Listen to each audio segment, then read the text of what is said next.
Well, hey, everybody. Welcome to episode 6. Episode 6. Afterthought. Austin crushing it. We've been given some specific instructions today, though. We can't go over 30 minutes. Yeah, we'll do our best. Faith is letting us know we keep going over 30 minutes, and our audience won't have it. So I'm going to keep my eye on the timer over here. I had a glance out of the old eye to make sure we're not going over 35 minutes. Oh, wait. 20 minutes. What? Oh, 30 minutes. We can't go over 30 minutes. By the way, last week, so many people said that having Faith on the show Was great. They loved it. They loved it. Yeah. The amount of people that let me know how much they love Faith now, oh my gosh, we liked her before. We love her so much now. Yep. Learning these things about Gilmore Girls, Taylor Swift. Oh my gosh, we love Farting pink nail polish. We love all of these the people above. on staff. Slay queen. So what we'll do... Slay queen. Oh my gosh, Slay. So we'll make sure and get her on here again. But Yeah. do you have any random questions today? I do. I got a couple for you. Okay. First up. By the way, what are you drinking right now, my friend? Oof. A little wassail. That's some apple right. cider. What is wassail, my friend? It's apple cider with a bunch of cinnamon and other things. Goodness. That's what it says is. Fall like wassail. We're just going to do this every 5 minutes Yeah. just so it goes gets over angry. 30 minutes. If you're listening on Spotify right now, you're like, what did they just do? Why did it get so Did you hear that? That was like ASMR too. You heard the... Yeah. Go to YouTube and watch and see what we did. We just did. Cheers. Okay, episode 6. Here we go, buddy. Random questions. Let's go. First question. What is your go-to snack? Go-to snack. This is a good one. If Danae's listening right now, which she is, Coach Danae, my go-to snack would be vanilla Greek yogurt with blueberries, granola, and honey. If I'm not eating healthy, my go-to snack would be a bag of Doritos. Heck yeah. I love Doritos, and the problem is I can't just eat one Dorito. I will eat the whole bag of Doritos. So my go-to healthy snack, vanilla Greek yogurt, granola, blueberries, honey. My non-healthy, Doritos. Cool Ranch or nacho Dude, bro. cheese? Oh, nacho cheese all day long, Yeah. bro. Oh my gosh, yeah. Good deal. Good deal. Okay, number 2. What is your biggest fear? Or just one of your fears? That's such a good question. Dude, I hate spiders. Yeah. Yeah, we've had this conversation many times. Legit hate spiders. Me too. Like I told you the other day when I was walking to the gym and like one covered me and the spider was on me and it was pitch black outside. He said it was like the size of the palm of his hand. It was a big one. You know, legs, like a banana spider, and Yeah. it was crawling and I felt it and I didn't scream, but internally I was going internally. No, I feel you. We went to the park with my nieces the other day, and there were banana spiders in all the trees. And on the bridge where you're walking, it was like on the handlebar. And I went to go reach for it, and I saw a spider, and I was like, ah! Yeah. And literally, like, Eden, my 2-year-old niece, was like, oh my gosh, look at the spider, so cool. I was like, shut up. Yeah, You make me look like... Yeah, I can't hit it. Yeah.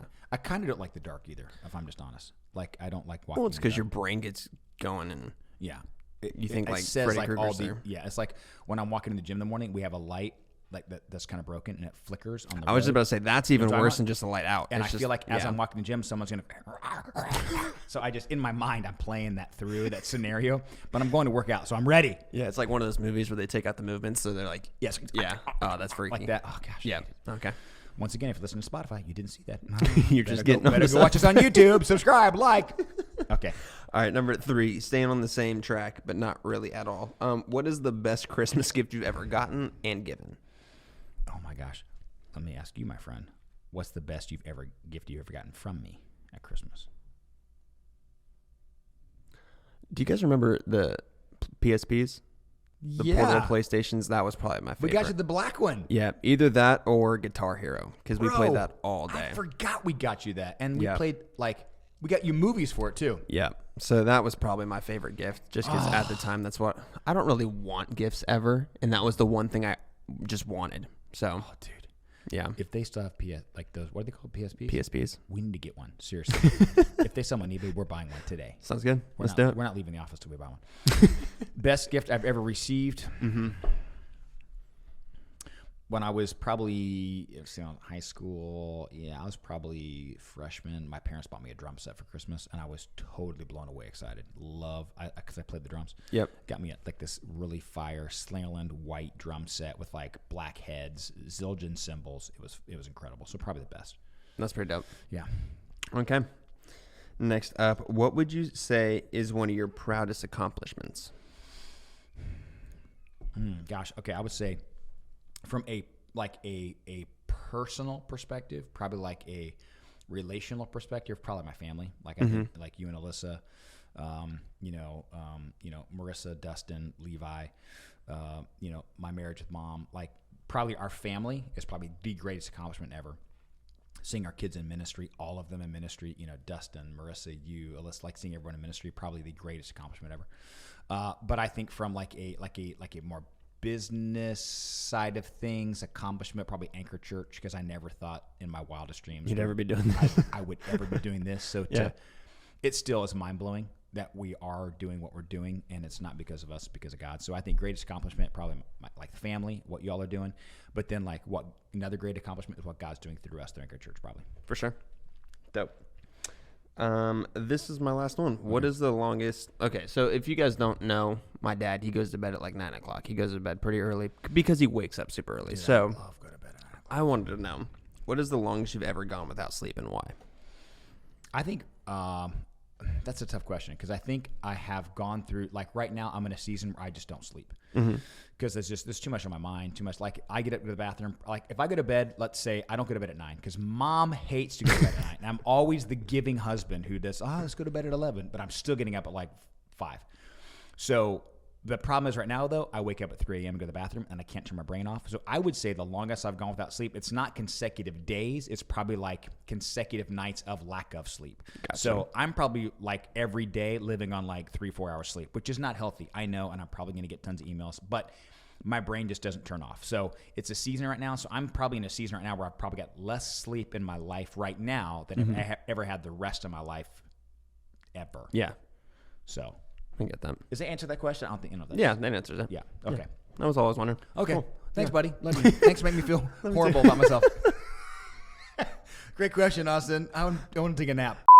So yeah, the first question I have for you, since we're starting off this worship series, is exactly what is worship? I know it's a common misconception to a lot of people that worship is just like coming to church, singing praise and worship songs, but it really does go a little bit deeper than that. Well, because I think we are a community of people. I think the church is a community of people that has really just put worship in a box of singing. It's a genre of music. I've got my hip hop on my phone. I've got my country. I've got my rock. I've got my 80s. And oh my gosh, I've got my worship.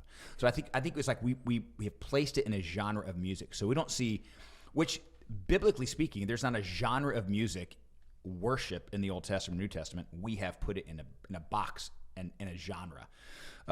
Worship is our mind's attention and our heart's affection on God.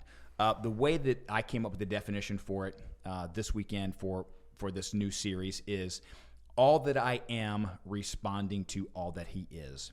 If you recognize, worship is recognizing all that God is, not recognizing Him for what He's done. That's incredible. It's just recognizing Him for the ultimate, super natural being that He is, understanding the power that He has, the omnipotence that He has, the omniscience, the He's omnipresent. He is all things at all times. So when you recognize God and His power, His supernatural being and His power, it's all that I am, recognizing all that He is, and the only response is just to throw my hands in the air. It's to fall to my knees. It's to sing. It's to give. It's to serve. So it's to get in His Word. It's to pray. All those things are worship. Worship is just not singing. It's praying. It's reading His Word. It's taking communion. It's our mind's attention and heart's affection on God. So it's everything that I am responding to all that He is. So it's a lifestyle. It's not even just a song. It is a lifestyle. When you recognize who God is and what He's done and what He's done in you, the power He has over you, the power He has in you, the Holy Spirit working and moving. When you recognize all that, the only response is to live a life that's it's worth it. Yeah. That's where you get that word worship, worthship. It's like He is so worth it. The only thing I can do is surrender to Him. Yeah. And so I think that's kind of the mindset you have to have, which is why I titled the series With Everything. It's just not a part of us. It's all of us that surrendered to Him. Yeah. Which kind of brings me up to the next question is, like you said, it's our mind's attention, our heart's affection towards something. Yeah. So with that being said, you said it in this message that we all worship something. So how can we identify the things that we worship that are not God's, just so that we know and can fix it? Well, and I would say that every single person is wired to worship. God wired you to worship. It's in your DNA, and the reason why He wired you to worship is because He wanted you to put Him at the first place in your lives.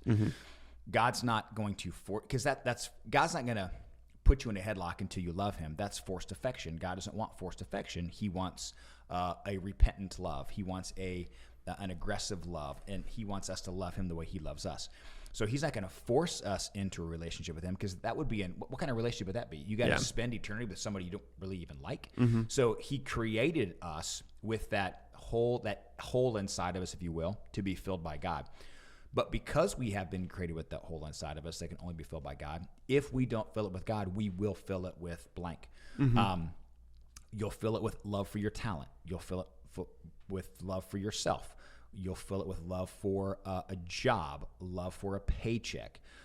You'll fill it with love for a boat, love for a house. You will fill it with other things. Typically what we do is we fill it with stuff, because culturally speaking, we think stuff will fill the void, which is why if you look in Exodus 20, the very first commandment God gave them was, do not put any other gods before me. What that word, do not before me, don't put either, basically that means don't walk them in front of me. Don't show these off to me and pretend like these are all that in a bag of chips. They are nothing. Yeah. They are nothing. And you keep prancing gods in front of me, little g gods, as if they control you.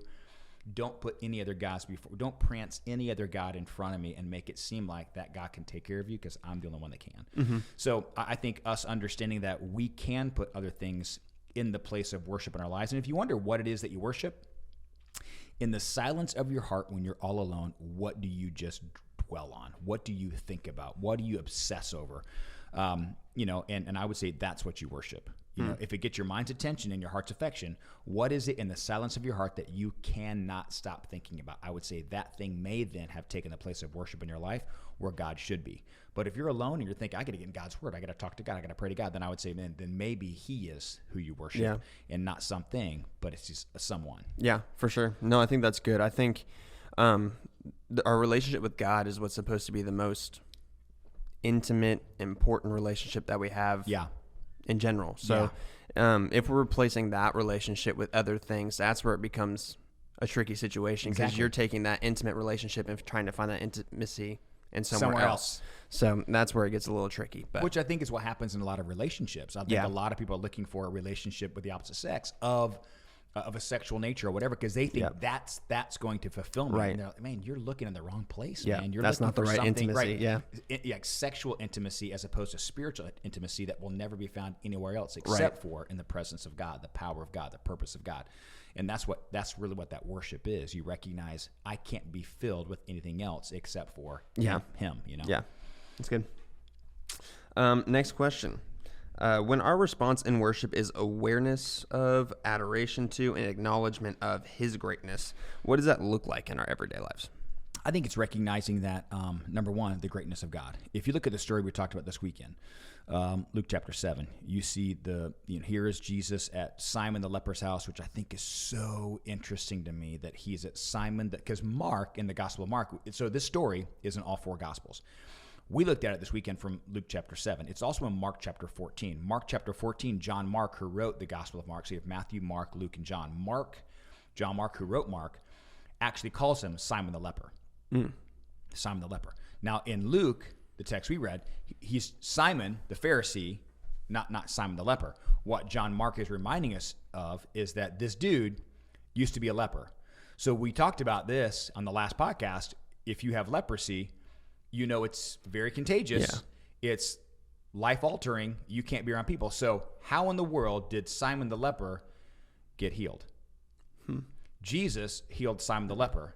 But so that's how he's able to have a party. So John Mark is reminding us Jesus is having a party at a dude's house that was healed by Jesus. Wow. Although when Jesus comes in, the dude who was healed of leprosy forgot the power and the authority and the worship of Jesus and didn't wash his feet, didn't kiss him, which it would have been customary back then, kiss him on the cheek. So what happened was, after his healing, probably most likely he slipped back into his Pharisaical roots. Gotcha. So he was no longer focused on Jesus. He was more focused on judgment, which happens a lot when you forget your past. Right. You forget what you've been healed from. You forget how to worship because you become more judgmental than you do Jesus focused. Yeah. And I think what's interesting is John Mark reminds us that the reason why Mary that came in and anointed him, and she had a past that had been healed, the only response for her was to pour out on him. The only response for her was to fall at his feet. The only response to her was to weep and to wipe his feet with her hair. And I love the fact that the Bible says that Simon didn't say anything, but he thought it. Because he knew, I can't say anything, man, because I used to be just as jacked up. Yeah. But he thinks it. And Jesus responds to his thoughts and goes, man, you forgot to acknowledge me, acknowledge the greatness in the room, adore the greatness in the room. You forgot who I am. You forgot the power that I have, but she hasn't. You can learn a lesson from her. So I would say, how in the world do you and I understand, are aware of the greatness of God, acknowledge the greatness of God? How do we adore the greatness of God? How do we do this on a daily basis? Remember where you were before you met who you have. That is a constant awareness of the greatness of God. Listen, I didn't get here on my own. He brought me to where I am. He healed me. He restored me. He saved me. He gave me grace. He gave me mercy. He gave me forgiveness. That will lead you in a life of worship. That'll lead you in a life of worthship, because you recognize he is worth everything. He's worth every dollar I give. He's worth all the time I give. He's worth all the energy I give. He is worth it all. And I think if you recognize that greatness, because Simon the leper forgot it, Mary had to remind him of it. Yeah. And then when Simon still didn't get it and thought it, Jesus goes, all right, I'm going to say out loud what you're thinking, bro. You forgot who I am. Yeah. And I think that that's what happens to us in our worship, is we just forget the power. We forget the greatness. We forget the magnitude. We forget the glory. And then we get so inward focused, we forget to be outward expressed. Yeah. And so I think that's kind of the idea of reminding ourselves of that greatness. Yeah. We forget why we worship. Yeah. It's so easy you get focused on the now as opposed to remembering what he already did for you. That's why we worship him, because we're so thankful. We talked about that already. We're so thankful for God, what he's done for us, everything that he's done for us, because we really don't deserve anything that he's given us, and yet he's given us everything. So. And if we get in the mindset of thinking about the greatness of God and what he's done for us, the only expression is worship. Yeah. If you really just thought about it, good solid minute, the greatness of God, what he's delivered you from, what he's delivered you to, the purpose he brought to your life, the power he instilled in us. If you really thought about that, the only expression is worship. The only thing I can do is anoint you. The only thing I do is fall at your feet. The only thing I can do is wash your feet and kiss you, because I don't know how else to express myself. And it looks so weird. I'm anointing you. I'm kissing you. It's because you are so caught up in the magnitude of God, the greatness of God. You don't know what else to do. You're just like, I don't know what to do right now. I just feel, I don't know what to do with my hands right now. Like, right. I feel so weird right now, but it's the only expression is to fall at your feet. It's to cry. It's to, so I think that we see that in her. These guys like, what is this lady doing? She doesn't know any other way to express how she feels but to fall. You know?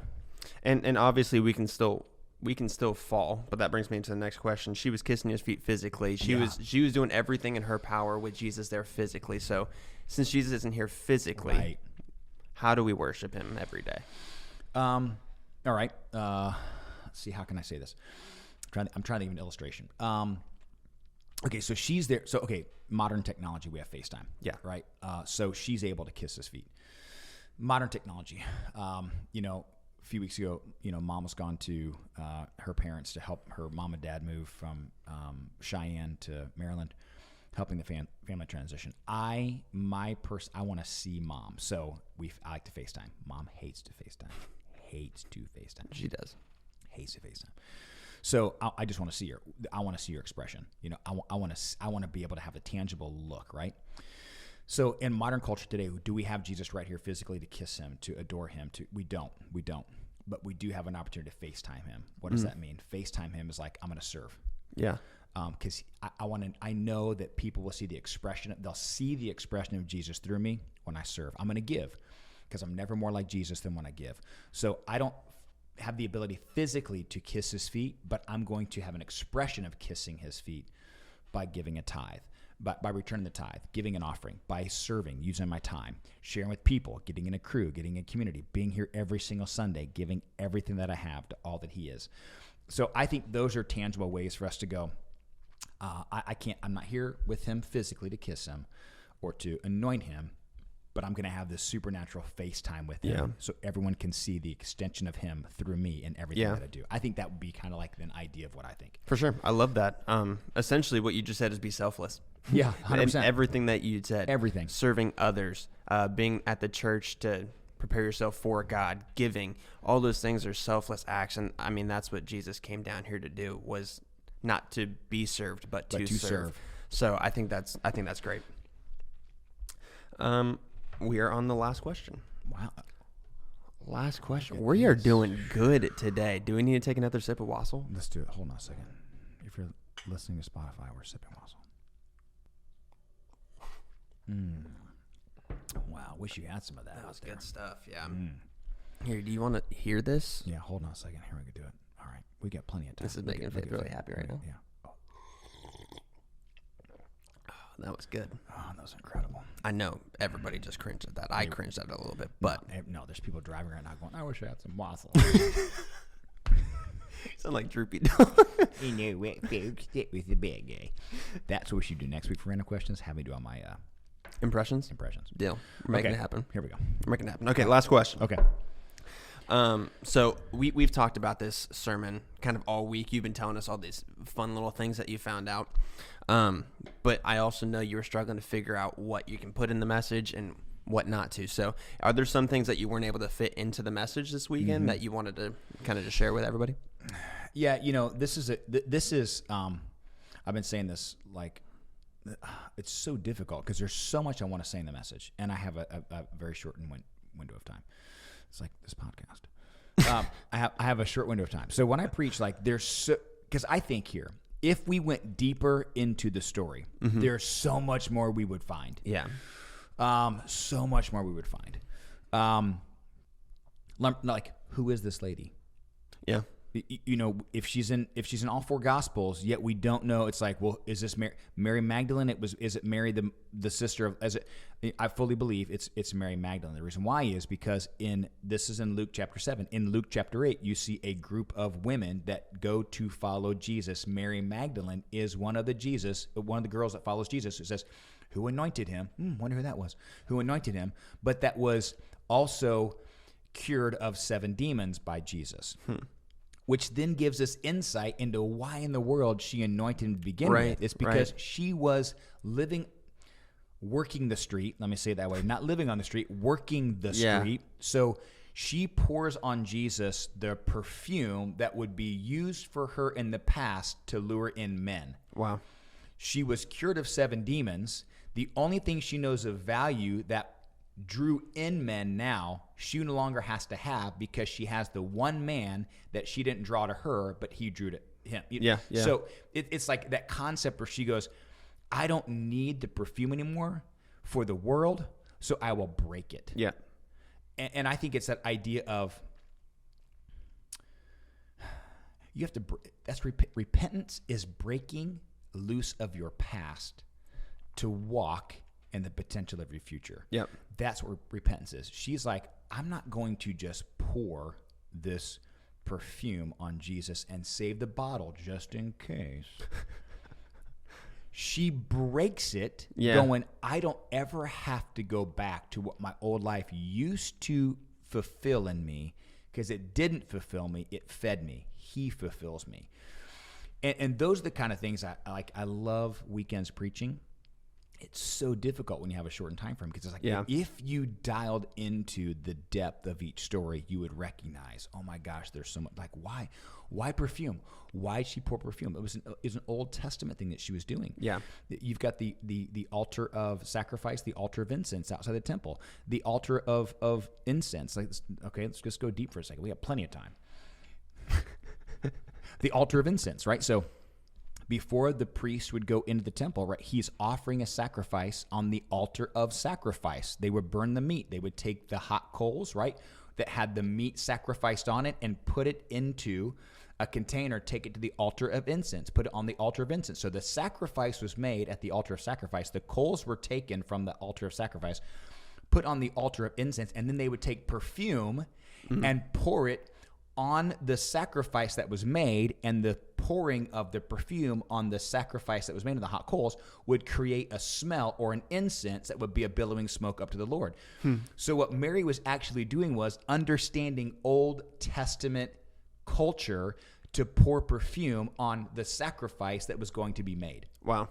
So everyone's like, why is she doing this? Well, she's doing this because she gets who he is. Yeah. He's the sacrifice of all sacrifices, and she's letting us know he is my Lord, and he's going to sacrifice, so I'm going to pour oil on him as a fragrant offering to the Lord. Yeah. Those are the kind of things that, like, if you do, why is she pouring oil on him? That's so weird. Jesus is like, oh my gosh, would you shut up and look? She understands who I am. She gets it. Yeah. She gets it. Yeah. You didn't even wash my feet. You didn't offer me water for my feet, but she understands that I'm the Messiah. I'm the sacrifice. I'm the lamb. Yeah. So those are the kind of things that I think are incredible to note. We can't take that deeper, but I would say, like, to answer your question, buddy, like, you know, if you don't have a commentary, you know, I've got some on my phone. You can download them for free. Yeah. Maybe some of them They're online. They're online, whatever. I would say when you read the story, just don't read it at face value and go, man, this is awesome. Man, she poured oil on Jesus. That's great. I would say research it a little bit because there's always depth to it. And when you know the depth, it takes you deep into his love. It takes you deep into understanding, deep into grace, deeper into truth. And so in regards to this story, in regards to your worship, take it deeper. You know, take it deeper. Study it. And you know, this is one of those stories that, you know, I probably one of the most preached sermons probably in church. Yeah. The next would probably, well, the first probably ever Peter walking on the water. Yeah. This is one David of those. and Goliath. David and Goliath. This is the one that you Yeah. know Noah. This is one that like everyone knows. If you grew up in church, you knew this. But even though I feel like we all know the story, I could preach this story every single Sunday, and we would get a different storyline from the story or an understanding of the story if we took it deeper. Yeah. Even when you were talking, I was thinking about, you said she was breaking her perfume. It was like breaking her past. But I was thinking the thing that she was using in her past, the thing that she was doing in her past, she was actually using to serve God. Yes. So like, your past is there. Your past is you. Yeah. Don't completely try to be something completely different. Your past is your past. Yeah. Don't hide away from it, because Right. God's going to use your past to serve his kingdom. That's so good. 100%. Yeah. So there's so many things that I think that people have gone through that are crazy experiences, and maybe only one person can relate to it, but that one person, you can serve God by getting them to the kingdom. Yep. Because of what you've been through. So don't try to hide it. Don't try to shy away from your past, because that's what makes you you. That's your testimony. Your testimony is your most powerful weapon. So use that. I think when people go through things that I think there's people that talk to us, talk to you, talk to me, talk to Faith, talk to Mom, talk to you know, people on staff. They talk to people and go, well, they don't understand. They work at a church, they don't get it. No, we've gone through stuff. Real life stuff. Oh, you haven't gone through family hurts. No, we've gone through you haven't gone through financial hurts. No, we've gone through real life stuff. You haven't gone through loss. No, we've gone through real life stuff. So I think sometimes people think we you know, we're in church, so we don't get it. No, we get it. Yeah. That's why we're at church. That's why we're at church. Yeah. That's why our mission statement is bringing hope to the hopeless. Yeah. We get it, but we've just chosen to worship in spite of all of our other stuff. We've just chosen to put him first when sometimes it doesn't make sense to put him first. We've just chosen. And so I would say, understand that people around you may not know exactly what you're going through, but everyone's got their stuff. Yeah. Like everybody goes through stuff. This lady had her stuff. Simon had his stuff. Simon just didn't show it. Yeah. Because he was a Pharisee and he was too religious to show his stuff. And I would say the minute you get too religious to show your hurts, the minute you get too religious to show your authentic person, is the minute you lose the concept of true worship. Because true worship is, I'm not going to hide in front of anybody. Yeah. True worship is, I don't care what you think about me. I know he saved me. Yeah. And I think that's what the story shows us about Simon, is Simon was too concerned about what others thought. She could care less what others thought because she was at the feet of the one who really cared. Yeah. And so that's the concept of the idea of worship, is just like recognizing it's not about the person next to you. It's not about what they think. It's about what God thinks. Yeah. And if you get that, all that you are will serve and bow down to all that he is. Yeah. So good. Man. So good. Well, episode 6, another one down. Look at the time. We did pretty good. I think we went 2 minutes over. We went over. Faith is shrugging her shoulders. Here we go again. Another 35-minute podcast. If these guys wouldn't have drank their wassail and been so crazy. Bop, bop, bop. It's all the wassail. Well, I hope everybody liked it today. With everything, the purpose of worship. Next week we'll do with everything. Wrap it up. The power of worship. So I'm excited about that. Ooh, I like that. That'll be good. Then we head right into this October, November, December season. Holy the best time of the year. Well, I love you, everybody. Austin, I love you. We're so glad you're joining us every week. Keep sending in those comments. We want to hear what you think about the podcast. Yeah. Like, subscribe, share, all those powerful things. If you're listening on Spotify, go to YouTube. Go to YouTube. All right. We love you, everybody. See you next week. Love y'all. Well, hopefully you loved this episode. If you did, we want to know all about it. So join us on Spotify, like, subscribe, check us out on YouTube. This is where you need to be all the time. Make sure you check us out every Wednesday. There's going to be an episode every Wednesday. So check us out here. Make sure you turn on your notifications so you know when we post again. That's right. Afterthought.